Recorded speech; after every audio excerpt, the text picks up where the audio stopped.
¿Qué tal? Muy buenas tardes, con el gusto de saludarlo como todos los jueves en una emisión más de su programa Hablemos Derecho, el consultorio jurídico de TV UAC. Su servidor Gerardo Pérez le da la más cordial de las bienvenidas para que nos acompañe a lo largo de esta hora. El tema de esta tarde, los mecanismos alternos de solución de controversias en materia penal. Los mecanismos alternos son una alternativa a la justicia formal y surgen en la reforma penal del 2008. Tienen como fundamento legal lo dispuesto en el artículo 17 constitucional, párrafo tercero, y tiene como finalidad propiciar a través del diálogo la solución de las controversias que surjan entre las partes y así llegar a un acuerdo, ya sea por ellos mismos de manera voluntaria o por medio de un tercero quien resolverá el conflicto, el cual deberá ser imparcial. Y se deberá resarcir el daño sufrido. Y dentro de los mecanismos alternos de solución de controversias se encuentran las figuras de la suspensión condicional del proceso y el acuerdo reparatorio.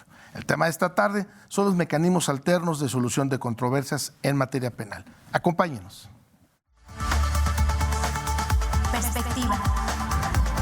Diálogo. Interacción ciudadana. Hablemos Derecho. El consultorio jurídico de TV UAC. Con Gerardo Pérez Alvarado y Laura Méndez Olivares. Comenzamos.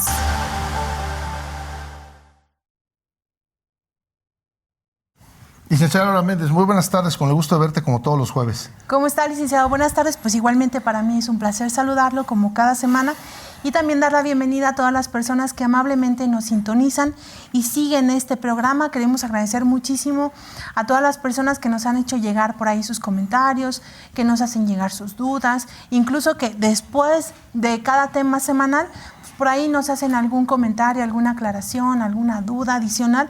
Bueno, pues esta está la manera precisamente en que nutrimos el contenido de este programa. Si usted requiere que nosotros abordemos alguna temática jurídica específica que en este momento sea de su interés o que requiera alguna asesoría más extensa, con muchísimo gusto nosotros nos damos a la tarea de buscar expertos conocedores en cada área del derecho, como lo es el caso del día de hoy, precisamente para disipar todas esas dudas recurrentes con la intención de informar de una manera profesional, por supuesto a nuestros colegas abogados, a la comunidad universitaria, pero también a la ciudadanía, al público en general.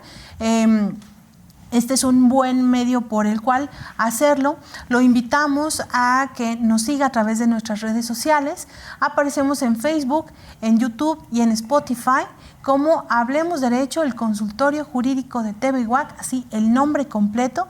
Y por este medio usted va a poder ver, por supuesto, este programa en vivo y también los programas anteriores. Subimos contenido cada semana. Todos los programas están ahí a su disposición con nuestros invitados, con los temas en concreto que hemos ido abordando, y lo invitamos a que nos haga llegar sus dudas, sus comentarios, ya sea a través de mensajes ahí públicos o también por inbox. Estamos siempre al pendiente de redes sociales para disipar esas dudas. Igualmente nos ponemos a sus órdenes si requiere asesoría jurídica completamente gratuita o contactarse con el abogado invitado. También son estos los medios por los cuales puede hacer.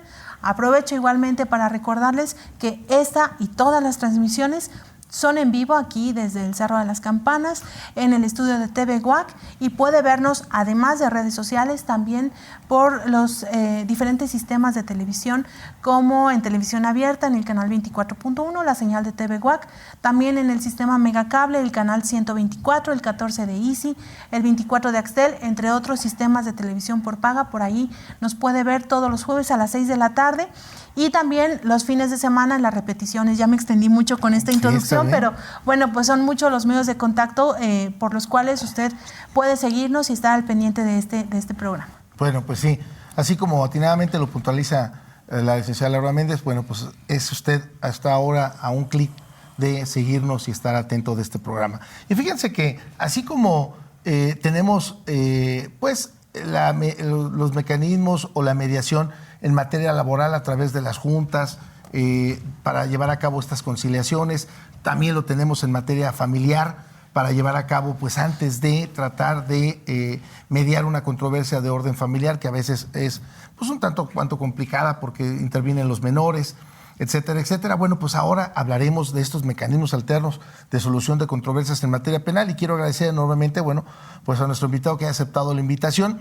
Y para entrar en tema, licenciada Laura Méndez, si lo podemos presentar, porque luego a veces el tiempo se nos va rapidísimo. Claro que sí, con mucho gusto está hoy con nosotros el maestro Carlos Trejo y para que lo conozcan mejor les comento que él es licenciado en Derecho, por supuesto egresado de esta máxima casa de estudios y también cuenta con una maestría en Sistema Penal Acusatorio por parte de la Universidad Cuauhtémoc, en donde actualmente además es docente. Asimismo se desempeña como secretario del Colegio de Abogados Penalistas y como abogado postulante precisamente en materia penal, entre otras muchas actividades profesionales. En estas destaca el maestro Carlos Trejo, al que agradecemos muchísimo que haya aceptado la invitación y nos acompañe. Bienvenido, buenas tardes. Buenas tardes. Maestro, pues para entrar en tema, mucho se ha comentado y no me dejarás mentir que cuando pues muy probablemente estudiamos aquí los tres la licenciatura en Derecho, pues siempre nos decían, no, pues abogado que no llega a juzgado no es buen abogado, abogado que no demanda no es buen abogado, o que incluso a lo mejor fue tanto el hecho de que pues, si no presentabas una demanda, en este caso denuncia querella, en concreto en la cuestión de orden penal, pues entonces como que no eras buen abogado. Y ahora vemos que pues, nos contratan para solucionar un problema, no para hacerlo largo o grande, ¿no? Entonces, ¿qué opinión tienes tú y qué son los mecanismos o los famosos más en materia penal? Bien, bueno, primero que nada, muchísimas gracias por la invitación. Agradezco mucho la oportunidad para platicar sobre el tema. Y contestando pues, a la pregunta, lo haríamos de la siguiente forma. Efectivamente, siempre existe una resistencia, ¿no? Nosotros creemos que siempre cuando entramos a un proceso la intención es precisamente el pelear, ¿no? La controversia y el hecho de que venga una persona, un tercero juez y que nos diga cómo hacer las cosas o cómo resolver el conflicto. Y partiendo desde el punto de vista en materia penal, es importante destacar que pues, precisamente el derecho penal es el derecho de las penas. Es decir, tenemos muy arraigada esa idea de que siempre que llegamos nosotros a algún conflicto en materia penal, pues este tiene que necesariamente acabar con una prisión. A partir de, como atinadamente lo señalaste, desde el 2008, dentro de la reforma constitucional en materia penal, se pugnó precisamente a través de este artículo 17 constitucional el privilegiar estos medios de solución alterna, que de forma genérica, para poderlos entender, es precisamente el llegar a una solución que no es una sentencia. Es el hecho de resolver un conflicto sin tener la necesidad de agotar todo un proceso que, además de ser desgastante para las partes, tanto por tiempo económico y hasta emocionalmente, pues lo que se busca es precisamente llegar a una amable composición que permita pues solucionar el problema. Recordar que nosotros como abogados, más que ir en contra de los intereses de las personas, lo que nos interesa es solucionar las controversias llegando a óptimos resultados que, bueno, pues brinden una justicia pronta sobre todo y restaurativa a la sociedad. Ahora, estimado maestro, mucho se ha hablado de, pues sí, que estos mecanismos lo que pretenden es que un tercero, dígase el abogado, o que incluso en este caso el Ministerio Público pueda coadyuvar a resolver esta controversia. Porque efectivamente, si habláramos, por ejemplo, de un delito de daños, si habláramos de un delito patrimonial, en concreto a lo mejor un fraude o bueno, también un robo, pues en el punto de vista del ofendido lo que nos interesaría es que nos repararan el daño ocasionado. Yo para qué quiero ver a la persona en la cárcel, correcto, si a mí lo que me interesa es que me repare, bueno, pues si se robaron mi computadora del vehículo, pues repárame o regrésame mi computadora que lo necesito, o ya la vendiste o lo que sea, bueno, pues págame lo que a mí me costó, correcto, yo para qué te quiero en la cárcel. Pero en muchas ocasiones, maestro, puede haber una línea muy delgada, y no lo sé, a lo mejor tú en la práctica profesional del día a día del litigio, en donde la gente te diga, no, a mí no me interesa, yo quiero que se quede en la cárcel. ¿Cómo hacerle para entender, maestro, que necesitamos, o bueno, no es que necesitemos, sino que hay muchos asuntos que va a ser muy complicado judicializar precisamente porque, pues, tomando en consideración que son delitos de querella algunos, y para aclarar un poco la querella, pues una petición de parte ofendida, que pueden aceptar un perdón, ¿verdad? ¿Cómo le hacemos entonces para platicar, convencer, disuadir a nuestras partes o a las partes para poder llegar a cabo un mecanismo? Yo creo que es una cuestión de dos circunstancias que tiene que tener el abogado. Y es una habilidad que creo que tenemos que desarrollar. Una, la escucha activa. Me parece que eso es importantísimo. El escuchar a la otra parte para poder nosotros determinar qué es lo que ellos piden, qué es lo que ellos quieren. Normalmente cuando se acercan clientes al despacho, una de las preguntas después de que hacen la exposición de su problema y de su controversia es el establecerles, ¿y tú qué quieres? O sea, ¿cuál es tu objetivo? ¿Qué es lo que tú persigues? Porque una vez que uno como abogado tiene establecida perfectamente esa característica de determinar la pretensión, entonces empiezan a surgir las opciones. Y el otro tema sería la asertividad, en la forma en la que nos vamos conduciendo nosotros con los clientes, porque sí es nuestra labor no el convencerlos de no llegar al procedimiento, pero sí de explicarles las bondades del mismo. Muchas veces después de que uno los escucha a ambas partes, inclusive porque a veces las dos partes en conflicto van al despacho, ¿no? a escuchar qué se puede hacer. Y entonces, en ese sentido se les explica las bondades de los medios de solución alterna y que sus prestaciones no están directamente contrarias, es decir, que se puede lograr lo que ambos quieren siempre que, bueno, se llegue a esta plática completa y esta plática activa. Y es una herramienta importantísima para el desarrollo del ejercicio profesional, pero sobre todo para la resolución de conflictos de materia penal. Y también agregaría ahí que pues, también tiene que ver con la ética del abogado. Porque muchas veces, pues sí, evidentemente si uno le dice es que hay un proceso y agotado el proceso, pues hasta hay intereses económicos que pudieran venir a tomar parte en un proceso y no debería ser así. Creo que la función que tenemos y que se nos ha encomendado por parte del Estado es precisamente la de ayudar a las personas, representarlas y resolverles sus conflictos. Sí. Maestro, ahora, ¿en qué momento se puede aplicar un mecanismo de esta naturaleza en materia penal? Y no menos importante, que nos pudieras comentar qué beneficios nos trae llevar a cabo un mecanismo de solución de controversias. Yo, en el caso de que fuera víctima de algún delito o incluso en un carácter de probable responsable, imputado, ¿qué beneficios? ¿Por qué me recomiendas llegar a un mecanismo alterno? Bien, yo creo que aquí partiríamos de la primera base explicando que existen dos formas de solución alterna de un conflicto, ¿no? El primero de ellos es el acuerdo reparatorio. Este acuerdo reparatorio, como su nombre lo indica, es precisamente eso, un acuerdo entre las partes.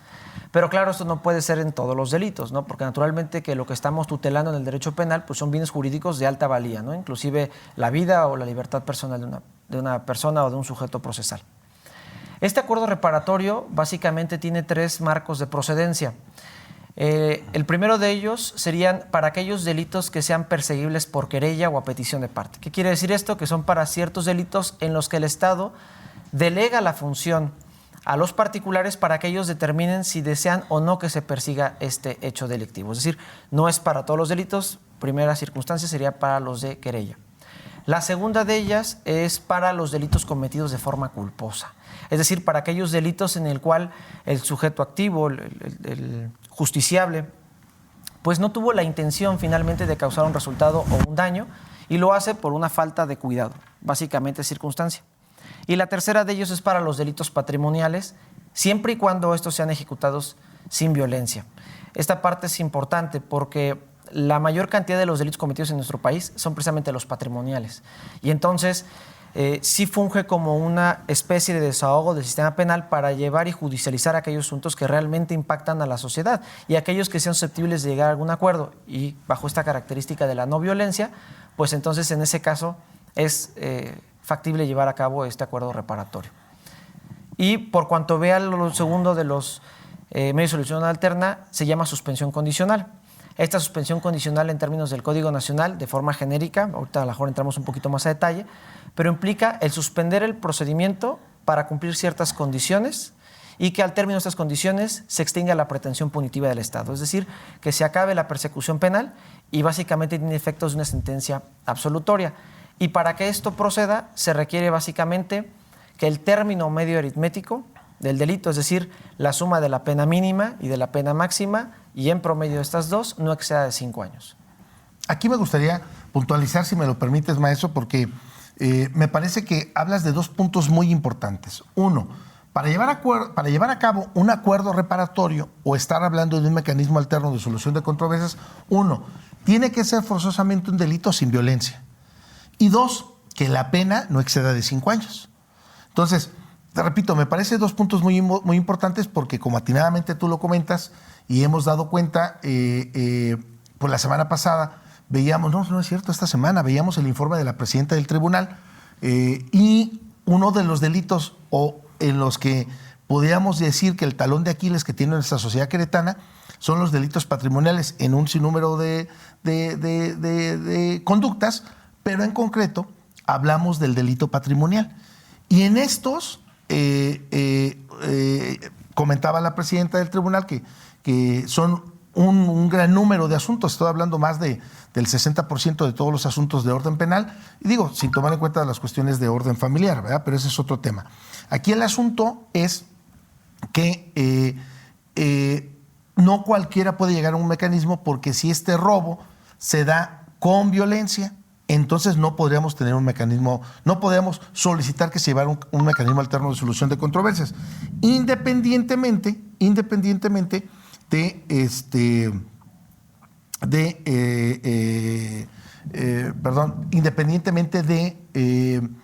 que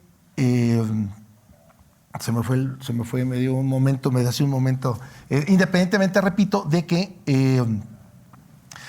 de que hubiera la violencia, pero aún y cuando me dijeras no excede de la pena, ambas partes están de acuerdo, nada más porque por el asunto que el acto se cometió, la conducta se cometió con violencia, no podremos solicitar un mecanismo alterno. ¿Es correcto, maestro? Ahí habría que hacer una acotación. Sí, para el acuerdo reparatorio es necesariamente sin violencia, pero para la suspensión condicional, el robo, por ejemplo, partiendo de ese delito, genera 3 tipos de penas, dependiendo del monto de lo robado. Entonces, me parece que dentro de la fracción primera y segunda de este artículo 182 que tutela el robo, es precisamente, aún con la agravante, pudiera ser susceptible de una suspensión condicional, que es uno de los medios alternos. Okay. Digo, habría que analizar esa circunstancia. Pero sí, definitivamente el acuerdo reparatorio única y exclusivamente para aquellos delitos patrimoniales ejecutados sin violencia. Ok. ¿Ibas a comentar algo, licenciado? Sí, maestro, aquí hay una situación, bueno, no sé, me gustaría escuchar su opinión ya, digamos, en el día a día, en la cuestión práctica de los mecanismos alternos. Creo yo que el origen de estos mecanismos alternativos de solución de controversias, claro que es muy noble, pretende, por supuesto, reducir el número de asuntos en los juzgados, reducir, por supuesto, el número de delitos que se cometen y de los cuales no existe una satisfacción para la parte ofendida. Creo yo que la finalidad que persiguen los mecanismos alternos siempre es positiva. Sin embargo, y con la experiencia a lo mejor que podríamos tener nosotros como abogados, me gustaría escuchar su opinión. ¿Qué sucede, por ejemplo, cuando estamos hablando de un procedimiento penal? Vamos a hablar de un fraude, que es como lo más común, que no es tan grave, entre comillas, por supuesto, porque siempre es la comisión de un delito, siempre es un asunto grave. Pero hace un momento lo comentaba el licenciado Pérez, bueno, a lo mejor que es un delito que nosotros como abogados vemos difícil de judicializar, a lo mejor porque no hay suficientes elementos o no hay pruebas tan contundentes, y nosotros vemos como defensa, por ejemplo, de la parte ofendida, podríamos ver o anticipar que es más conveniente recurrir a un mecanismo alterno. Pero esa misma razón pudiera ser para quien presuntamente cometió el delito. Esa podría ser la misma razón para no realizar un convenio. Es decir, si yo, parte imputado, sé que es un delito difícil de judicializar, ¿para qué concilio? ¿Para qué llevo a cabo un mecanismo alterno? En este sentido, si nos pudiera comentar en qué momento es ideal llevar a cabo este mecanismo de solución de controversias antes de que se judicialice, después de judicializarse, es decir, cuando ya existe una vinculación a proceso. ¿Cómo se maneja? Y si nos comenta qué beneficios tiene no solo la víctima, evidentemente la víctima tiene beneficios pues casi inmediatos, como es la reparación del daño, etcétera, pero qué beneficios hay para la otra parte que le resulte provechoso, le resulte interesante pues recurrir a este tipo de solución alternativa de controversias. Bien, yo creo que aquí es un tema son 3 preguntas, yo creo que lo podríamos englobar así. Primero que nada, por cuanto vea la oportunidad, es decir, ¿cuándo se pueden aplicar estos mecanismos de solución alterna? El acuerdo reparatorio tiene la característica de que se puede aplicar desde el momento mismo en el que se realiza la querella o la denuncia, según sea el caso, y hasta antes de que se lleve a cabo el auto de apertura a juicio. Nada más para aclarar un poquito, digamos que es durante la preparación al juicio. Ya una vez que el juicio ya está perfectamente enfilado, ya no es posible llevar a cabo este acuerdo. Y el segundo, con respecto a la suspensión condicional, esta se puede realizar desde el momento mismo de la vinculación a proceso y también hasta antes del dictado del auto de apertura a juicio. Ahora bien, por cuanto vea la conveniencia, porque sí, efectivamente, pues si uno como defensor pudiera decir es que pues no le va a alcanzar para la judicialización, ¿no? Y más si la persona se encuentra en libertad, pues uno dice, tengo más margen de maniobra para llevar a cabo pues distintos actos procesales.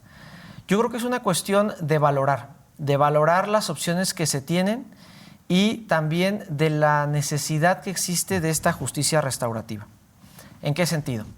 Uno le explica al imputado, a la imputada, de los beneficios que tendría. La primera de ellas es que es un resultado seguro. Yo apostaría por eso. Un juicio, por muy seguro que uno se sienta como abogado, y hay que decirlo, lo comentamos en el colegio en innumerables ocasiones, es un volado. Al final es un volado porque uno durante el juicio no puede controlar a los testigos. Si pueden ir a decir algo, puede faltar, se puede enfermar el testigo, pueden pasar muchas cosas. Y entonces los mecanismos son un resultado seguro. Ahora, la otra circunstancia es que es un mecanismo que deja tranquilas a las partes. Tal vez no las deja contentas, pues naturalmente que venimos pensando de un sistema penal y que venimos de un delito, pero sí deja a las partes satisfechas por cuanto a las pretensiones, porque una de las características precisamente de estos medios de solución alterna es la voluntariedad de las personas. Y entonces, al lograr el acuerdo, deja tranquilas a las partes.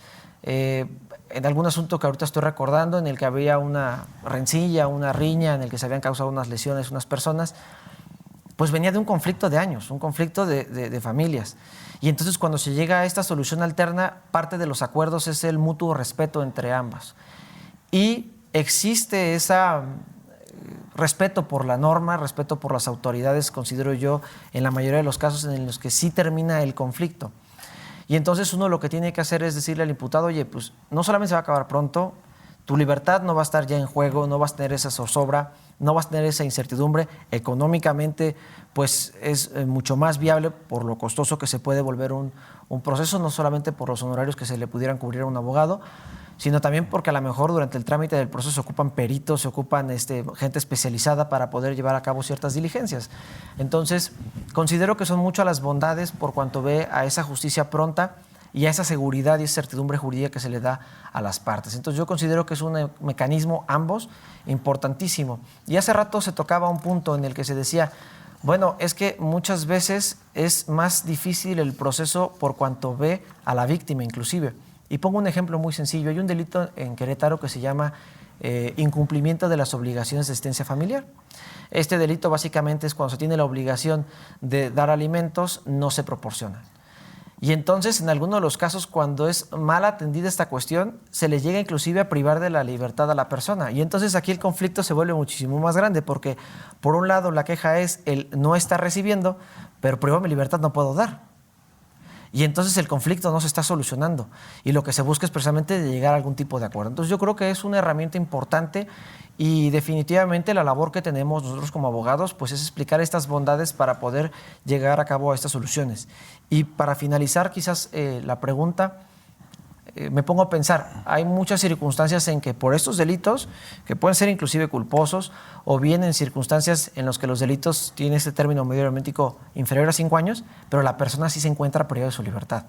Y entonces, pues nosotros al aplicar un mecanismo de solución alterna, no solamente solucionamos el problema, sino que además pues, recobra la libertad el imputado. Entonces me parece que es una herramienta importante y debemos de concientizar a la sociedad al respecto.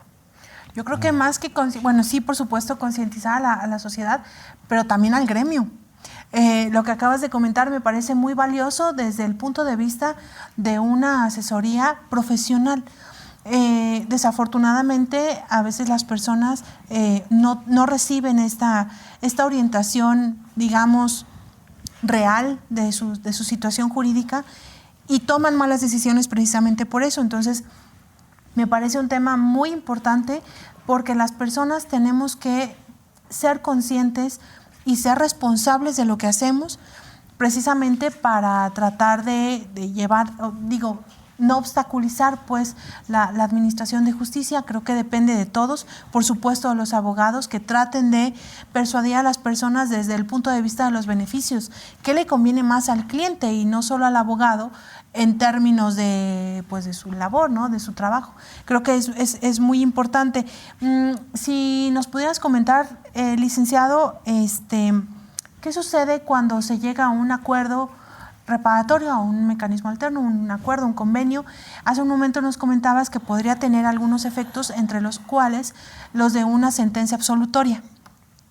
Si se llega a un convenio y no se cumple, ya no hay acción punitiva, es decir, ya no hay delito, ya es una cuestión de índole civil. Si nos pudieras comentar qué sucede en este caso, porque seguramente en algún momento podremos llegar a un convenio, tanto ofendido como imputado, en un buen término, a lo mejor de buena fe, pero eventualmente puede no cumplirse o no cumplirse como quisiéramos. Si nos pudieras comentar, igual empezar la idea, porque tenemos poco tiempo antes del corte, y concluirla posteriormente, por favor, maestro. Con gusto. Yo creo que sería importante, para hacerlo así, dividirla en dos partes. Por cuanto ve el acuerdo reparatorio, el incumplimiento de un acuerdo genera que el proceso continúe.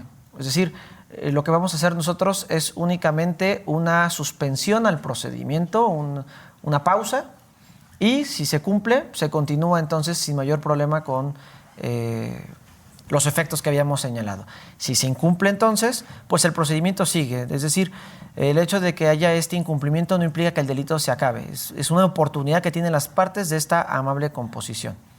Y por cuanto ve a la suspensión condicional, si se incumple, tiene el mismo efecto, sigue el procedimiento. Es decir, se suspende el proceso por medio del juez y luego el procedimiento va a continuar en caso de que exista este incumplimiento. Sin embargo, hay una circunstancia particular. En el caso de que exista un incumplimiento en la suspensión condicional, el efecto es que no se puede acceder nuevamente a esta suspensión condicional en un plazo de 5 años. Entonces, es un beneficio que se acaba si se incumple. Y por el contrario, si se cumple, se puede volver a tener este beneficio en los próximos 2 años. Eso es algo muy importante. Y con esto ir cerrando esta primera idea, maestro, porque cualquier persona o una mala asesoría o un vamos a dejarlo en mala asesoría, correcto, pudiera originar lo que comentaba la licenciada Laura Méndez. Ah, sí, firma el convenio, total, se convierte en una cuestión civil, y no. Simple y sencillamente es que ya para llegar a este acuerdo reparatorio es porque los elementos de la conducta, los elementos de tipo penal están, el delito está perfectamente acreditado. Lo que se tiene es el acuerdo de voluntades de cómo se va a llevar a cabo una reparación del daño, si esta persona no cumple, o incluso, como lo comentabas anteriormente, a no molestarse de obra o de palabra, etcétera, etcétera, y esta tampoco no se cumple, pues entonces, pues que se siga nuevamente a judicializar, o puede seguirse la judicialización, o puede de la carpeta de investigación, en la fase de investigación, puede judicializarse, ¿es correcto? Así es. Simplemente la cuestión es que detiene el procedimiento privilegiando precisamente estos medios de solución alterna. Realmente lo que se busca es concluir el problema dándoles la oportunidad a las partes para que así lo hagan. Y si no, bueno, pues someterse al escrutinio penal y al proceso penal. Oye, y también hay qué beneficios, maestro, si queda la persona con antecedentes o no, porque eso también es muy, muy importante. Y repito, un antecedente penal, porque en este momento la gente productiva que nos ve, maestro, que vaya, hoy me parece que independientemente de la currícula que tengas, pues te pide una carta de antecedentes no penales y que de pronto aparezca ahí un proceso. Yo creo que eso sí también genera un problema de orden social, y que, bueno, pues la persona tenga la certeza y seguridad que llevar a cabo un mecanismo alterno de solución de controversias, llevar a cabo estos mecanismos, también evita un antecedente penal, ¿no? Pero vamos a la pausa y regresamos entonces porque si no, acá nuestro productor en piso nos dice que cortemos la señal. Vamos a la pausa y regresamos. Regresamos.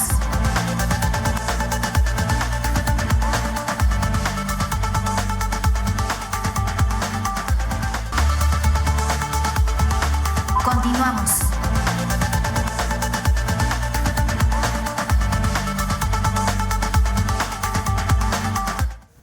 Ya estamos de regreso. Usted nos hace favor de sintonizar en este momento. Le recuerdo que está en su programa Hablemos Derecho, el consultorio jurídico de TV WAC. Y si usted ya nos viene siguiendo, bueno, pues le comento que en esta mesa de trabajo nos acompaña el licenciado Carlos Trejo, con el cual estamos hablando de los mecanismos alternos de solución de controversias en materia penal.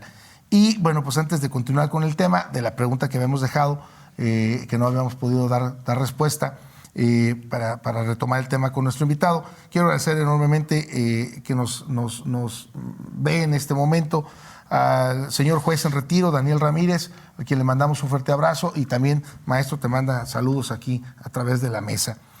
Por supuesto, a la licenciada Dulce González, al maestro Eduardo David, que están atentos aquí del programa, entre otros más, que en este momento nos siguen. Agradecerles el favor de su atención y espero que pues, se cumplan las expectativas, ¿no?, del programa y, por supuesto, el tema. Maestro, regresemos entonces para ir disipando esta duda que nos había dejado en la mesa o que habíamos comentado. Entonces, llevar a un acuerdo reparatorio implicaría, maestro, la ventaja también de no tener un antecedente penal. Así es, como bien lo señalas, otra de las características y bondades que tiene este acuerdo reparatorio y esa suspensión condicional como medio de solución alterna es que precisamente extinguen el procedimiento, extinguen la pretensión punitiva del Estado y no genera ningún antecedente penal. Es decir, una vez que se cumple, y habría que decirlo, inclusive aún incumpliéndolo, se sigue respetando esta presunción de inocencia sobre la persona, porque de ninguna forma es tomada como una forma de culpabilidad del hecho de que una persona acceda a uno de estos medios de solución de controversias, sino más bien es precisamente eso, la intención de solucionar de forma definitiva la controversia, y que una vez que se cumple, e incluso, repito, que se llega a incumplir, no genera ningún tipo de antecedente penal. La única consecuencia, claro, de incumplirla es que precisamente continúa el procedimiento rumbo a esa sentencia, ya sea absolutoria o bien condenatoria. Sí. Licenciada Laura Méndez. Sí, maestro, bueno, un poco ya lo planteó en el bloque anterior, pero sí me gustaría un poco ahondar en esta situación. Una persona que posiblemente se ha visto involucrada en la comisión de varios delitos, que no es la primera vez, pues, que posiblemente está enfrentando varios procesos o varias investigaciones a la par. Este tipo de cuestiones que pudieran hacer pensar que la persona comete delitos de una manera, pues, no tan aislada, pues, puede llevar a cabo puede resolver la situación a través de los mecanismos alternos de forma paralela. ¿Hay alguna restricción? ¿Tiene que ser primodelincuente? ¿O definitivamente es un medio abierto a cualquier condición, siempre y cuando, por supuesto, se cumplan los requisitos que nos comentaba anteriormente, pues de que sea un delito patrimonial, que se persiga por querella, que no haya violencia, etcétera? Pero fuera de esta situación, ¿está abierto a practicarlo en cualquier circunstancia? Bien, pues buena pregunta, ¿no? Porque lo que busca el sistema también es evitar algo que nosotros conocemos como la puerta giratoria.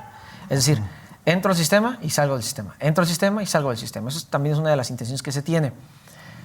Sí se privilegian estos medios de solución alterna, pero también tienen este tipo de restricciones para evitar precisamente esta puerta giratoria. ¿En qué sentido? Por cuanto ve el acuerdo reparatorio, si se realiza por un delito de carácter doloso, no se puede repetir este acuerdo reparatorio por este mismo tipo de delito de carácter doloso. Y aquí tiene que ver con esto que se señala de que la palabra creo que fue recurrente, ¿no? No tan aislado. Bueno, más bien, pues imputados que están constantemente en los tribunales y en las unidades de investigación. Se trata de evitar eso. Y por cuanto vea la suspensión condicional, ahí la restricción es la siguiente. Si yo llego a mi suspensión condicional, que algo que a lo mejor no ha salido, pero aprovecho para comentarlo, Esa suspensión condicional es el someterme a ciertas condiciones que van desde no acercarse a la víctima, desde hacer reparaciones por cuanto ve al daño, atención psicológica, residir en algún lugar, no salir del país, varias condiciones que se van dando en un plazo mínimo de 6 meses, máximo de 3 años. Y entonces aquí, ¿qué sucede? Si se llega a incumplir durante este plazo, el imputado no puede volver a tomar una suspensión condicional por 5 años. Pero aún incumpliendo, no puede tomar o acceder a este medio de solución alterna por un plazo de 2 años. Es decir, pensemos que a un imputado lo más común son los 6 meses, a veces 1 año, cumple su suspensión condicional durante estos 6 meses o durante este año, y a partir de ese cumplimiento le corren 2 años para que vuelva a tener acceso a este beneficio. Entonces, sí, precisamente lo que se trata de evitar es esta puerta giratoria para que no estén entrando y saliendo del sistema las personas justiciables, sino que más bien buscamos la justicia restaurativa y buscar la paz social. Claro, porque si estamos hablando de una situación así, pues estamos hablando a lo mejor de que el problema no es tanto la reparación o el acuerdo al que se llegue, sino la forma de vida que lleva la persona, y creo que no sería conveniente o socialmente no sería adecuado pues que tenga esta apertura, que no tenga antecedentes penales, cuando en realidad es una persona que, como bien lo comentas, la palabra que usas, recurrentemente tiene este tipo de conductas delictivas que no, yo creo que no es la idea. Y en este sentido, maestro, si nos pudieras comentar, bueno, el hecho de llevar a cabo un mecanismo alterno de solución de controversias, a veces las personas pudieran pensar que es confesar que sí hicieron algo que están negando que hicieron. A lo mejor que llevar a cabo, poder platicar o dialogar para llegar a una solución, como que nos rehusamos un poquito a abrirnos, a reconocer, porque precisamente pensamos que pudiera tener consecuencias negativas ya en un procedimiento o si no se llega a un acuerdo. ¿Cuáles son las características que distinguen a la mediación, a la conciliación en materia penal, para que la gente sepa que busca resolver un problema y que en caso de que no se llegue a un acuerdo, pues a lo mejor que no hay represalias que pudiéramos pensar, cómo se maneja? Y también si nos pudieras comentar quién es el que facilita ese diálogo, ¿un abogado o es otra persona, y qué tipo de capacitación debe de tener? Ok. Bueno, contestando la primera pregunta sobre el registro, porque venía por esta parte y algo importante señalar.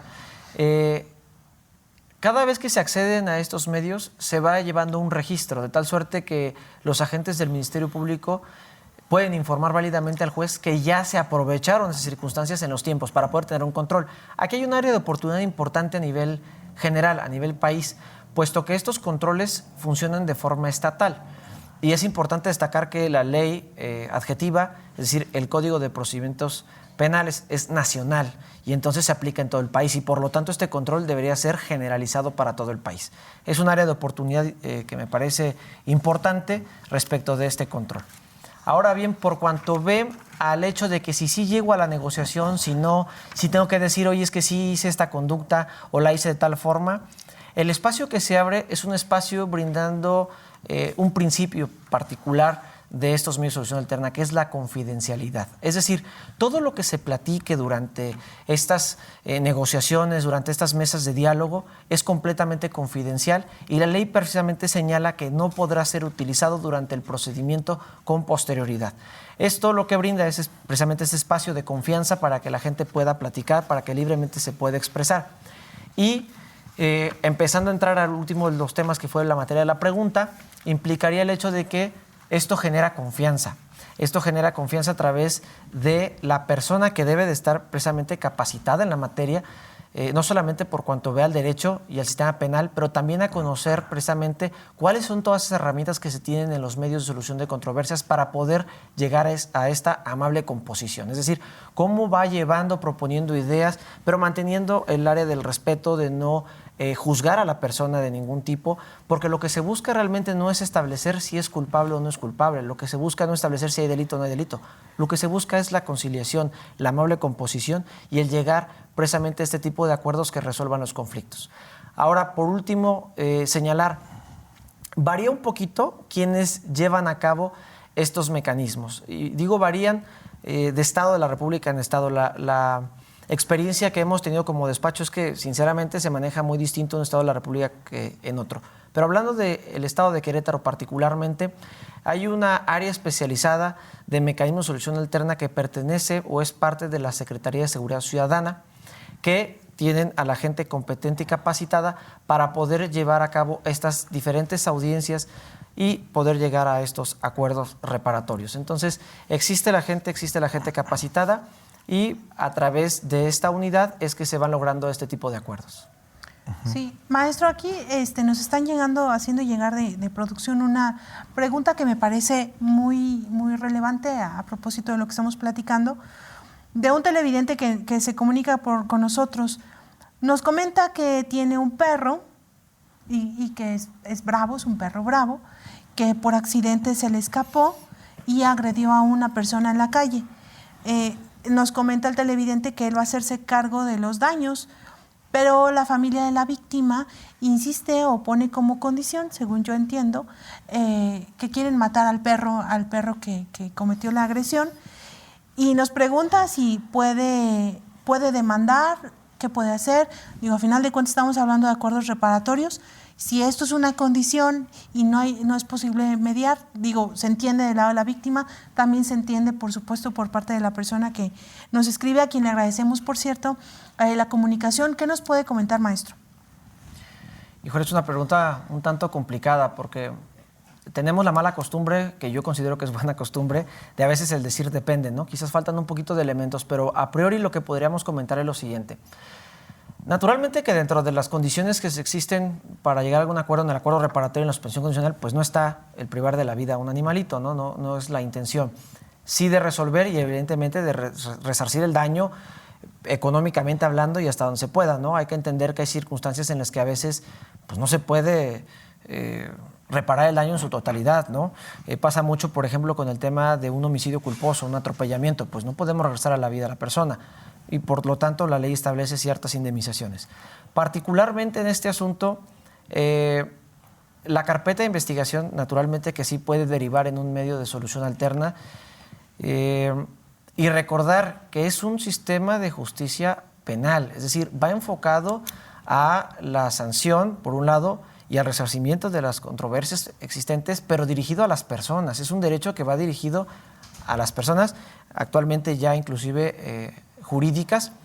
Entonces me parece que aquí lo que hay que hacer es un poquito de concientizar a las partes, es decir, bueno, hay que entender que hay un daño hecho y no hay la necesidad de causar otro daño, porque finalmente el hecho de que uno tenga un vínculo con un animalito, pues naturalmente tiene esta circunstancia de un carácter afectivo y en algunas situaciones familiares inclusive se equipara a un miembro de la familia. Entonces, pues sería tanto como establecer una pena de muerte por una circunstancia de esta naturaleza, que sí es muy lamentable que se le haya generado un daño a través de un animal, pero no por eso implicaría necesariamente tener una consecuencia que va más allá de estas circunstancias. Entonces, yo aquí lo que quería es invitar a las partes a llegar a esta plática, que me parece que el problema que suscitan puede tener una solución más allá de engrandecer este problema, que es lo que generarían.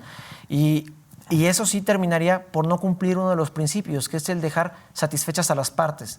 Pues me parece que tendrían que llegar a alguna composición. Y hay otra circunstancia más y relevante. Lo señalábamos, hay un principio de voluntariedad entre las partes. ¿Esto qué quiere decir? Que si no hay voluntad por ambas partes de llegar al acuerdo, no se hace. O sea, no hay forma de que alguien los coaccione a llegar a algún acuerdo en el que precisamente no lo estén. Entonces, invitar a las partes a que lleguen a esta composición y bueno, si no, pues a seguir adelante con los mecanismos alternativos, en este caso brincar a la suspensión condicional o bien, en su defecto, pues al proceso penal. Ok. Sí.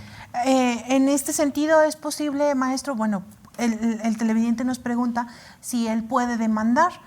Desconocemos más detalles, es decir, si ya aceptó o no aceptó. Vamos a pensar que la persona que se está haciendo responsable de los daños, en este caso la persona que nos escribe, vamos a pensar que hubiera aceptado en un primer momento con tal de quitarse del problema, se sintió presionado, a lo mejor pues tuvo temor de las consecuencias, dijo, mira, ¿sabes qué? Yo ya quiero finiquitar con esto, y haya aceptado. ¿Existe algún filtro para poder admitir un acuerdo de esta naturaleza, por ejemplo, que afecta o que transgrede la vida a lo mejor de un ser vivo. Hoy en día, por ejemplo, Querétaro tiene por ahí el antecedente de esta sentencia condenatoria cuando se le quitó la vida a los perritos estos rescatistas. Bueno, a final de cuentas estamos de acuerdo que no son seres humanos, pero sí son seres vivos. Es posible que la persona que admita o que esté viendo el tema del acuerdo pueda limitar ese tipo de condicionamientos o, en su caso, puede modificarse un acuerdo ya establecido. Una pregunta importante, una pregunta inclusive diría yo complicada, porque estamos aquí... Quiero decir hasta como de pregunta de examen. Sí, ¿no? sí, es muy complicada porque aquí involucramos el derecho de los animales, que ahí no quisiera yo meterme en ese tema porque no es el momento, que es algo que no está tutelado como tal en la Constitución, entonces sería complicado. Yo lo que señalaría son dos cosas al respecto. Es una cuestión de tiempos también. Dudo, y me estoy atreviendo a pensar cómo está el asunto, pero necesito hacer esta pues, especulación para poder resolver. Dudo que se haya permitido un acuerdo reparatorio de esta naturaleza en ese sentido. Ahora bien, suponiendo que sí, algo que se debe velar es la proporcionalidad del acuerdo propiamente y de los intereses que existen. La ley otorga también un recurso que se llama recurso de apelación para que se pueda revisar si este acuerdo efectivamente cumple con estos estándares y se verifica esta proporcionalidad entre las prestaciones que se tienen. Y adicionalmente, como involucra más allá del propio acuerdo, sino de circunstancias, decía, afectivas, emotivas, que inclusive pudieran ir de la mano con un libre desarrollo de la personalidad por cuanto ve a la afectividad que brinda un animal en casa, pues habría una cuestión de constitucionalidad que se podría revisar respecto de esa aprobación en ese acuerdo reparatorio a través de la vía del amparo. Pero repito, esto tiene que ver con los tiempos. ¿En qué sentido?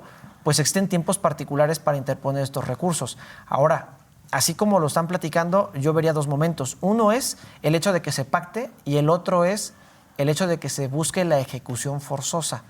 Porque hay algo importante, el acuerdo y la suspensión condicional es voluntario. Y entonces, si no se cumple, pues entendería que hay un incumplimiento y simplemente el procedimiento sigue. Sí. ¿Y se puede modificar? ¿Es susceptible de modificarse un acuerdo que ya se tomó?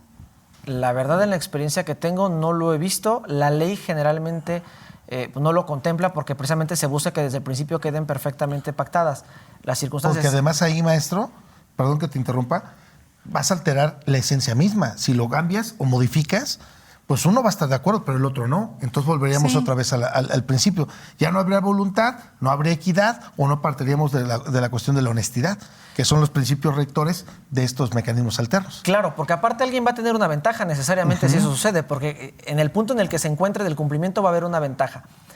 Yo no considero que haya un cambio, lo que se pacte desde el principio es lo que se tiene que cumplir y pues simplemente es una especie de ley para las partes, esos acuerdos y esas condiciones. Fíjate que nos dejas aquí, maestro, también en esta mesa de trabajo, licenciada Laura Méndez, también para traer aquí a la mesa de trabajo y vamos a buscarlo, un maestro o una persona que maneje también la cuestión del derecho mercantil, porque yo he escuchado, maestro, algunos abogados que incluso han embargado animales, han embargado mascotas. Y yo creo y comparto contigo que sí son una extensión de tu familia. Entonces, como abusar de esa situación, puede haber una línea muy delgada. Incluso, ¿qué pasa si el perrito se muere? ¿No? O sea, es que anteriormente, día de hoy todavía los animales se consideran bienes.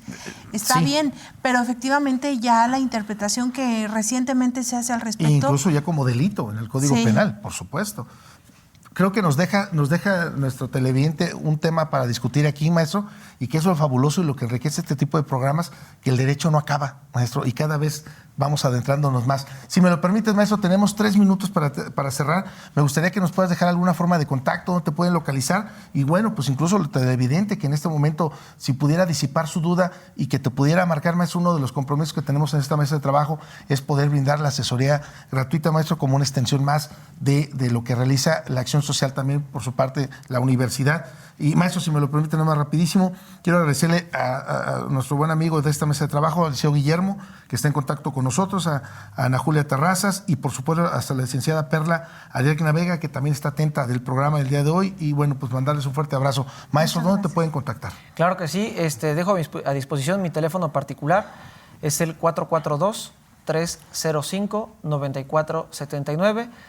Nosotros somos penalistas, entonces estamos disponibles normalmente durante las 24 horas, los 7 días de la semana.